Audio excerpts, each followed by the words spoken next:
Back to concept. My name is Dharmendra Rajbhar.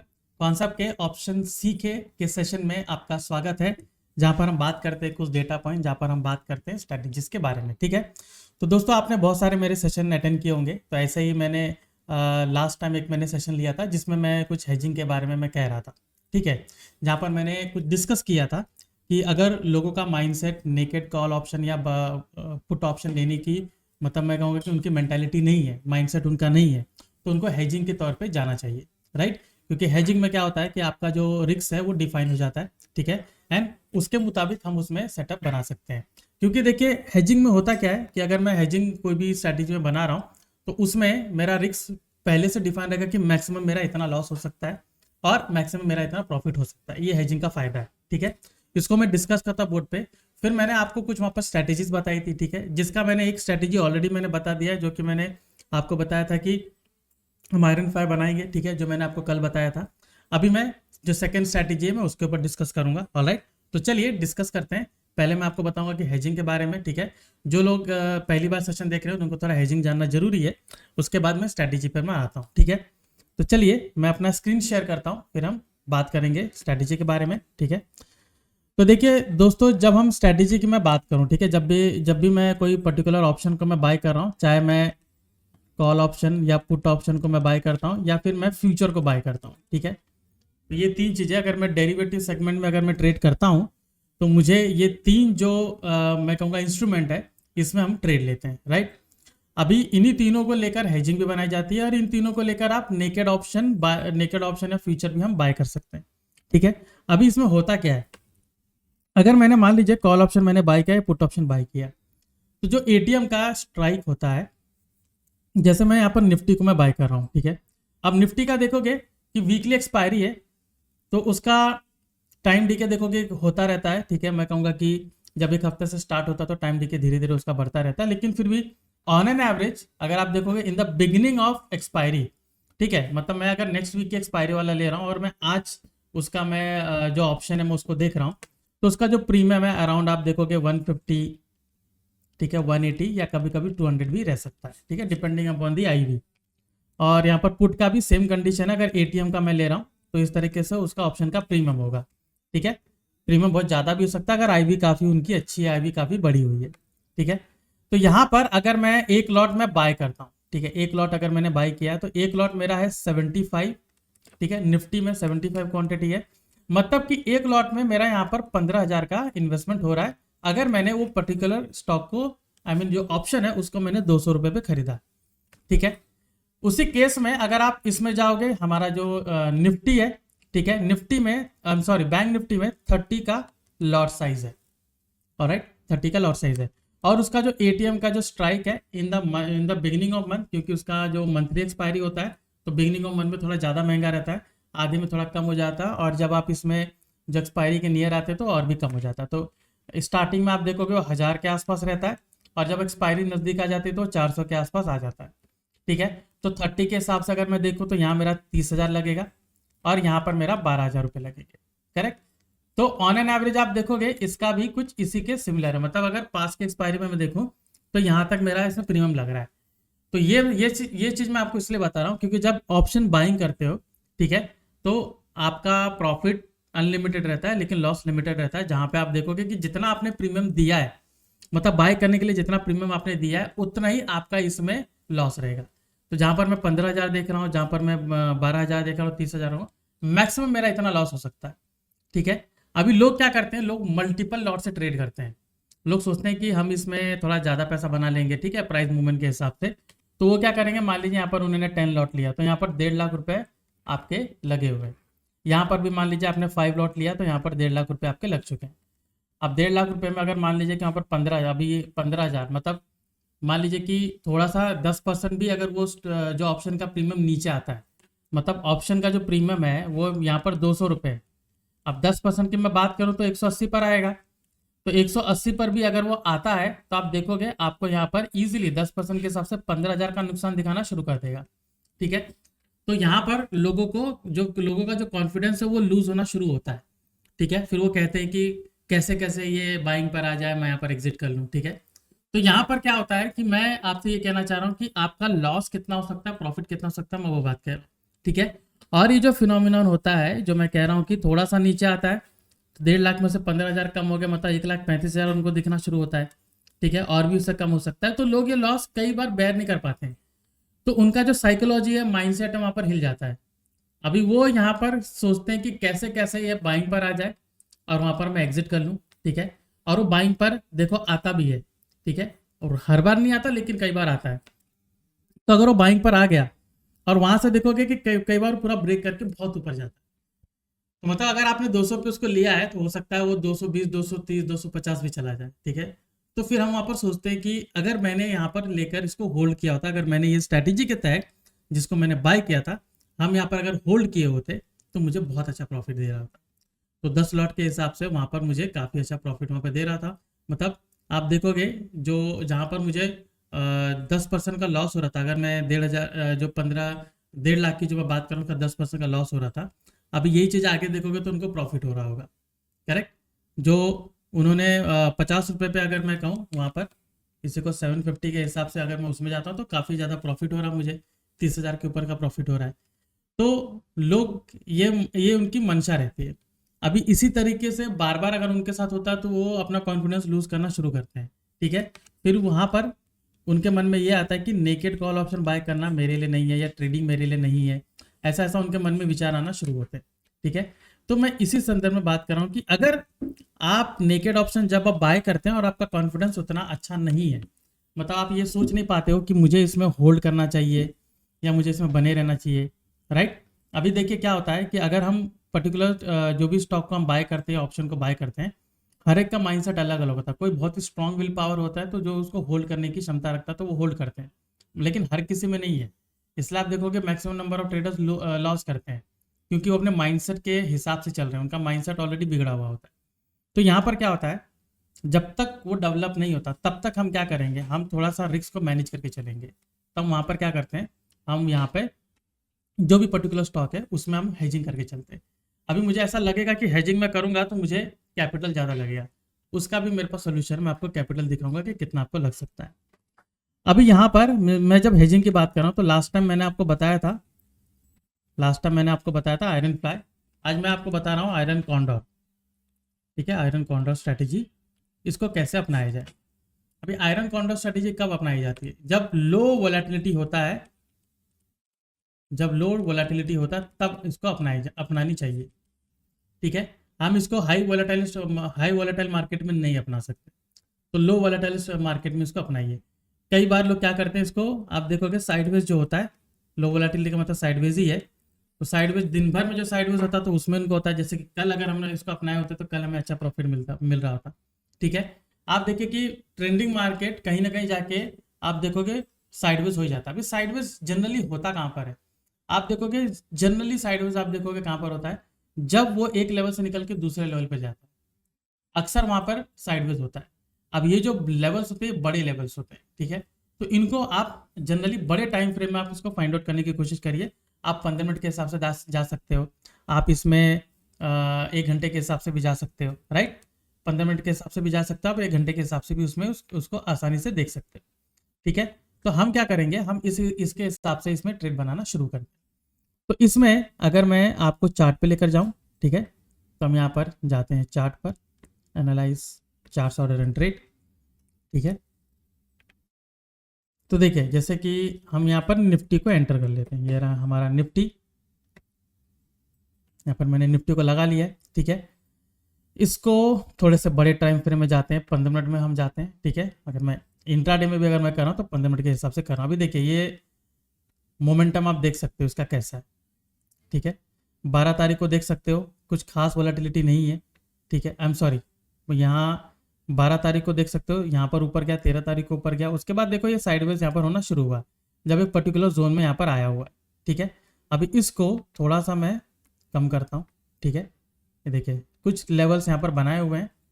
Okay, आप उनको देख सकते हो, इसको थोड़ा कम किया जाए तो यहाँ पर आप देख सकते हो किस लेवल से। अभी ये जो मैंने नीचे जोन मार्क किया है, क्योंकि यहाँ पर टाइम इसने बहुत बिताया है, तो ये जो जोन है आप देख सकते हो जहाँ पर उसने टाइम काफ़ी बिताया होता है, तो उसको हम मार्किंग करके रखते हैं कि इसमें अगर मैं इस तरीके की स्ट्रैटेजी अपनाता हूँ तो मेरे लिए फ़ायदेमंद होगा। अभी जैसे ये वाला एरिया है, देख सकते हो ठीक है, ये वाला एरिया यहाँ पर आप देख सकते हो किस तरह के साइडवेज हुआ है और इसको कई दिनों तक यहाँ पर फॉलो भी किया है। ठीक है, आगे भी देख सकते हो कि यहीं पर काफी ज्यादा टाइम पास हुआ है। यहाँ पर आप देख सकते हो ये रहा, यहाँ पर हुआ है। तो इसमें कैसा होता है कि अगर आप इंट्राडे पे भी करते हो तो इंट्राडे में भी आपको अच्छा प्रॉफिट मिलता है। अगर आप इसको कैरी फॉरवर्ड करना चाहते हो तो जाहिर सी बात है आप 15 मिनट से नहीं कर सकते हो, आपको 1 डे का चार्ट लगाना पड़ेगा अगर मुझे इसको एक्सपायरी तक होल्ड करना होगा।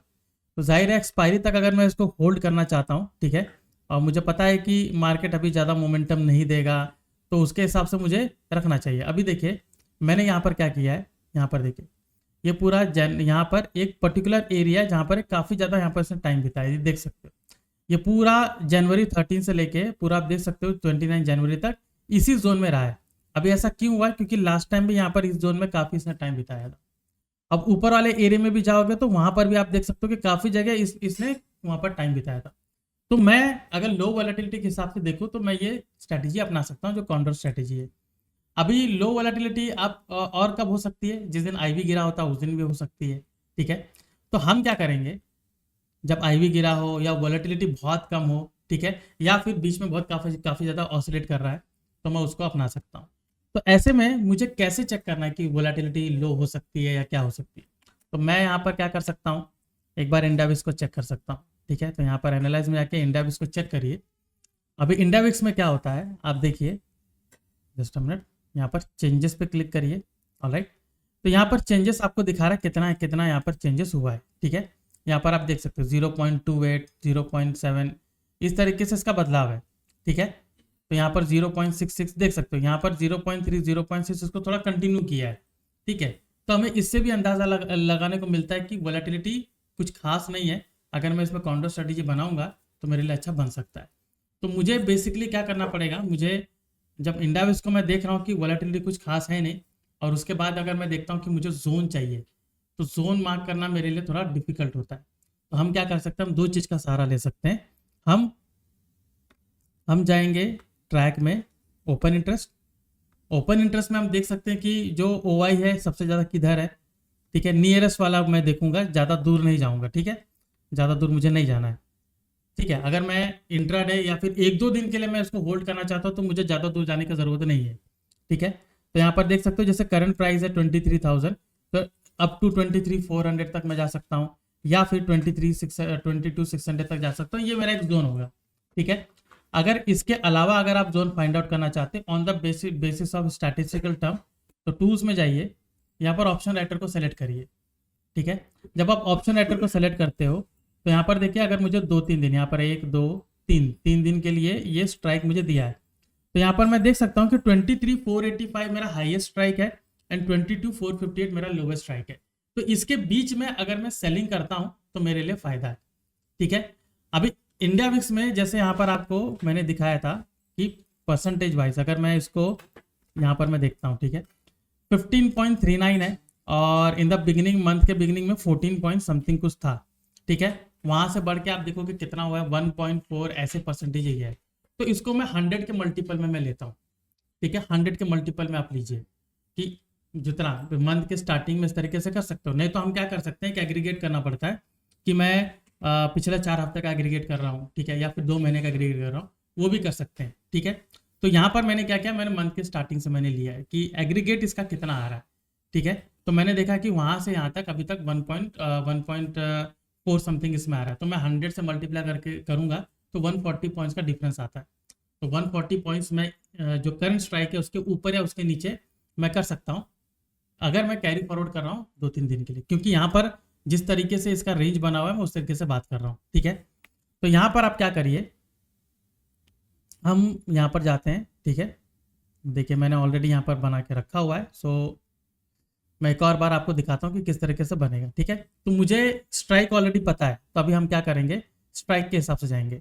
ठीक है, तो यहाँ पे देखिए मैंने क्या किया है, मैंने यहाँ पर 23, देखिए मैंने क्या किया कि एटीएम के पास जो करंट प्राइस है 22,986, मतलब 23,000 चल रहा है, तो मैंने एटीएम से मैंने 150 पॉइंट नीचे और 150 पॉइंट ऊपर, अभी मैंने 140 का मैंने कैलकुलेशन किया था, तो 140 मतलब 150 के आसपास, तो मैंने 150 पॉइंट ऊपर और 150 पॉइंट नीचे का कॉल ऑप्शन मैंने सेल किया हुआ है। ठीक है, देख सकते हो, आप ऐसा भी कर सकते हो कि प्राइस आप सेम रख सकते हो, लेकिन मैंने यहाँ पर जो स्पॉट है उसको सेम रखा है।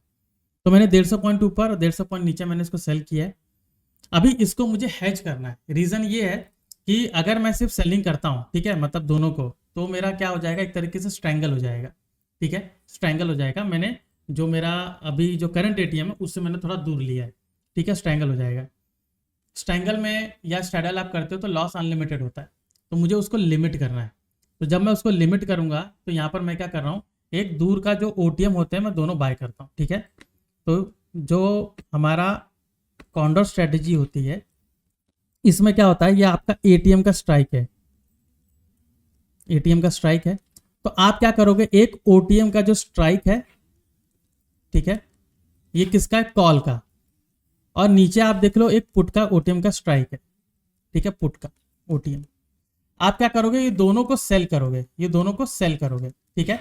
थोड़ा सा आप क्या करोगे, यहाँ पर ये स्ट्रैंगल टाइप का बन गया, ठीक है, स्ट्रैंगल टाइप का बन गया। अभी इसमें रिस्क अनलिमिटेड है, क्योंकि बहुत ऊपर चला गया, बहुत नीचे चला गया तो मुझे काफी हद से ज्यादा नुकसान देगा ये, ठीक है, क्योंकि ऑप्शन राइटर को प्रॉफिट लिमिटेड होता है, रिस्क अनलिमिटेड होता है, ठीक है। तो मैं क्या कर रहा हूँ, ये रिस्क जो अनलिमिटेड है इसको लिमिट कर रहा हूँ, ठीक है। तो हम क्या कर सकते हैं, ये जो कॉल है इसका थोड़ा दूर का जो ओटीएम है, ओटीएम का जो है उसको मैं बाय करूंगा, ठीक है, और यहां पर भी थोड़ा दूर का जो ओटीएम है इसको मैं बाय करूंगा पुट में, ठीक है। अभी जो दूर का ओटीएम है ना, तो थोड़ा जो प्राइस है कम होना चाहिए, ऐसा ना हो कि उतना ही प्राइस, मतलब थोड़ा ज्यादा डिफरेंसेस नहीं है, थोड़ा सा कम है, उसके हिसाब से ना लो। मतलब कम से कम आप ये देखिए कि अगर आप महीने भर के लिए होल्ड करना चाहते हो तो हार्डली जो आपका जो भी आपका ऑप्शन है उसका आप 10% के हिसाब से जा सकते हो, कि वो जो आपने सेल किया उसका 10% का उसका प्रीमियम हो सकता है, ठीक है, उतना उसमें हम कर सकते हैं। लेकिन जितना छोटा लोगे उतना अच्छा है, लेकिन रेंज के अंदर ही होना चाहिए। अभी यहाँ पर देखिए, ये जो मैंने रेंज यहाँ पर डिसाइड किया है, मैंने क्या किया है, मैंने जब 22,850 का मैंने क्या किया, पुट ऑप्शन को सेल किया, तो 22,700 का मैंने बाई किया है। तो देख सकते हो वो 18 रुपये का है, ठीक है, तो हाफ के इसमें आ गया। तो इसमें देख सकते हो कि मेरा प्रॉफिट जो है वो इतना हो सकता है 4954, ठीक है, लॉस जो मेरा वो 629 इतना ज़्यादा हो सकता है। तो मैं क्या करूँगा, मैं थोड़ा सा इसको इंक्रीज करता हूँ, ठीक है। हम क्या करेंगे, पुट ऑप्शन को थोड़ा और कम करते हैं, ठीक है, कि थोड़ा मुझे प्रॉफिट अच्छा मिल जाए, ठीक है, थोड़ा सा और इसको आगे करते हैं, ठीक है। अभी 22,400 का जो हमने ऑप्शन राइटर में देखा था 22,400 का था, राइट, तो मैं थोड़ा उसके हिसाब से जा सकता हूँ। अब यहाँ पे क्या करेंगे, कॉल को थोड़ा सा हम बढ़ा देते हैं, ठीक है, तो ये कॉल का हमने बढ़ा दिया। तो यहाँ पर आप देख सकते हो कि मेरा लॉस इतना हो सकता है, प्रॉफिट मेरा इतना हो सकता है। अभी जो अनलिमिटेड आपका लॉस है वो वहां पर आपको दिख रहा था पहले, मतलब पहले आप देखोगे अनलिमिटेड लॉस ही वहां पर दिख रहा था। अभी मुझे जो अनलिमिटेड लॉस है वो लिमिट हो चुका है कि मुझे इतना ही लॉस हो सकता है और मुझे इतना प्रॉफिट हो सकता है। अगर करंट एक्सपायरी पे, करंट जो अभी लेवल है अगर यहीं पे एक्सपायर हो जाता, मतलब मान लीजिए कि आज ही के दिन अगर इसमें मूवमेंट करता तो मुझे कितना प्रॉफिट हो सकता है दिखेगा आपको। अभी इसमें यहाँ पर स्प्रेड आपको दिखेगा 88, यहाँ पर स्प्रेड बना हुआ है। सबसे इंपॉर्टेंट होता है स्टॉप लॉस। अभी मान लीजिए कि ये जो स्प्रेड है यहाँ पे, यहाँ पर मैं नेगेटिव और पॉजिटिव के हिसाब से देख रहा हूँ, मतलब जितना कम होगा वो मेरा प्रॉफिट होगा। तो 88 चल रहा है, तो मान लीजिए कि अगर यहाँ पर मैं देख रहा हूँ कि 50-40 जाता तो मैं प्रॉफिट बुक करूँ, तो उसी के हिसाब से आप स्टॉप लॉस रखिए कि मतलब अगर मैं यहाँ पर नीचे 40 पॉइंट्स का मैं टारगेट ले रहा हूँ कि 88 से वो 50 तक आता है तो मैं प्रॉफिट बुक करता हूँ।